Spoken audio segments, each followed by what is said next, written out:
오늘의 조선일보 사설 제목은 방탄국회, 방탄단식 이어 수사검사를 방탄 탄핵한다니입니다.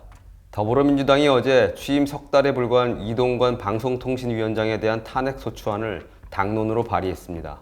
탄핵을 하려면 헌법, 법률상 중대한 위반 행위가 있어야 합니다. 하지만 민주당은 이 위원장의 법 위반 사실이 무엇인지 제대로 제시하지 못하고 있습니다. 언론 자유를 침해했다는 식의 추상적 이유만 될 뿐입니다. 민주당 중진조차 이 위원장이 구체적으로 어떤 개별법을 위반했는지는 약간 의문을 달 수 있다고 했습니다. 민주당이 이러는 이유는 짐작하기 어렵지 않습니다.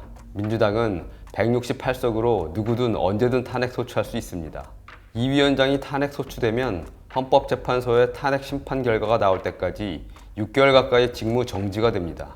내년 총선 때까지 방통위원장이 업무를 할 수 없게 되고 위원이 한 사람밖에 남지 않게 되는 방통위는 마비됩니다.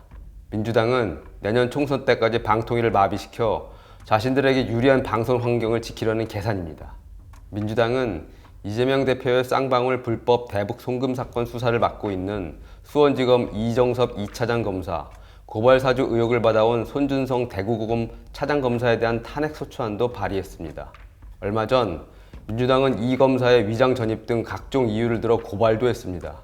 위장 전입이 탄핵 사유라면 문재인 정부 고위직 상당수가 탄핵돼야 했습니다. 탄핵의 진짜 이유는 이 검사가 이 대표 사건의 수사 책임자이기 때문일 것입니다.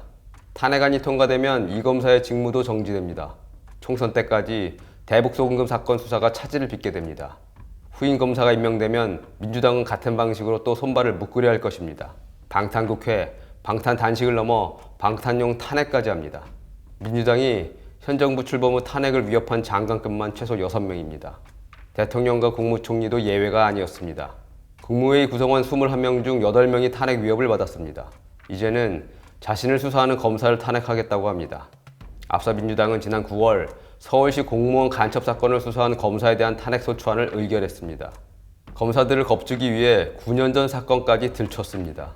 탄핵소추 대상이 된 검사가 벌써 3명째입니다. 문재인 전 대통령이 울산 선거 공작 사건을 수사하던 검사팀을 인사권을 이용해 공중분해시키더니 이제는 검사 탄핵 남발까지 나아가고 있습니다. 오늘의 조선일보 사설이었습니다.